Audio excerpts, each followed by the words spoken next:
పార్లమెంట్లో బలం ఉంది కదా అని చెప్పని ఏ తీర్మానం పెడితే ఆ తీర్మానం చేస్తే దేశం ఒకటిగా ఉండదు. రాజ్యాంగం ఒక రూపొందించుకున్నాం.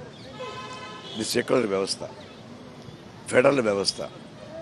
భారతదేశంలో ఉన్నటువంటి వివిధ ప్రాంతాల్లో ఉన్నటువంటి భాష, సాంస్కృతిక ప్రాధాన్యత దాన్ని దృష్టిలో పెట్టుకొని రాజ్యాంగాన్ని రూపొందించారు.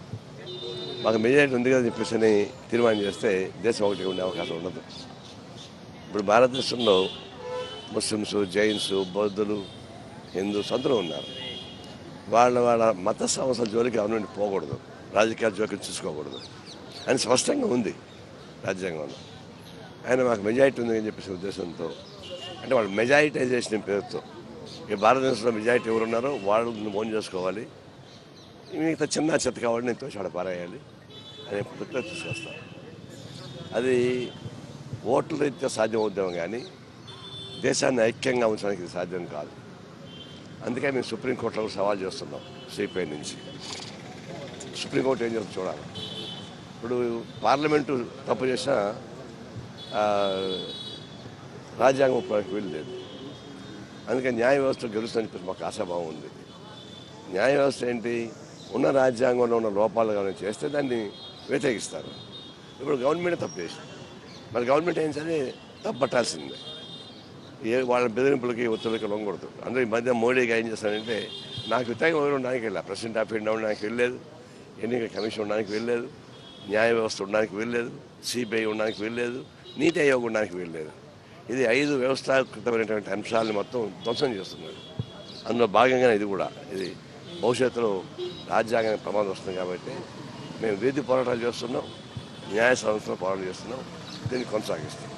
ఈ వక్ఫ్ సవరణ బిల్లును పార్లమెంట్లో ఆమోదించడం ద్వారా దేశవ్యాప్తంగా చిచ్చు పెట్టారు. ఇవాళ వెస్ట్ బెంగాల్లో హింసాత్మకంగా ముషిరాబాద్లో జరిగింది.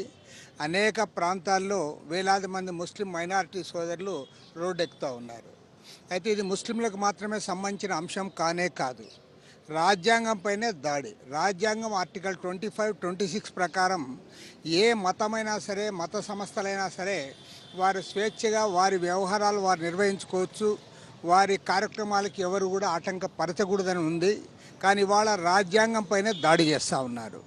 ఈ వక్ఫ్ సవరణ బిల్లు ఆమోదించిన నేపథ్యంలో ఈ ఆర్ఎస్ఎస్ వారి ఆ పత్రిక ఆర్గనైజర్లో ఇవాళ క్రిస్టియన్ ప్రాపర్టీస్కి సంబంధించి కూడా వాళ్ళు ఒక ఆర్టికల్ రాశారు.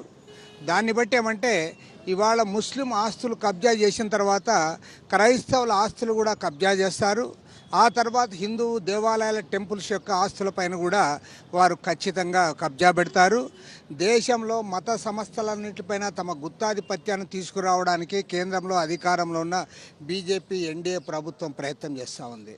దురదృష్టకరం ఏమంటే, చంద్రబాబు నాయుడు గారు చాలా గర్వంగా చెప్పుకున్నారు, మేము 3 సవరణలు ఇచ్చాం, మా 3 సవరణలని కూడా ఆమోదం తెలిపారని. మరి ఇవాళ చంద్రబాబు నాయుడు గారు ఏం మాట్లాడడంలే, తేలుగొట్టిన దొంగ మాదిరి ఉన్నాడు.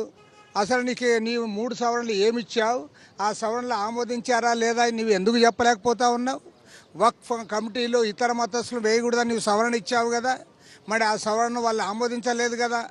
కాబట్టి ఏమంటే ఇవాళ మన రాష్ట్రంలో దురదృష్టవశాత్తు తెలుగుదేశం పార్టీ, జనసేన పార్టీ 3 ప్రధానమైన పార్టీలు కూడా ఇవాళ మోసం చేస్తూ ఉన్నాయి, బోడీకి భయపడతా ఉన్నాయి.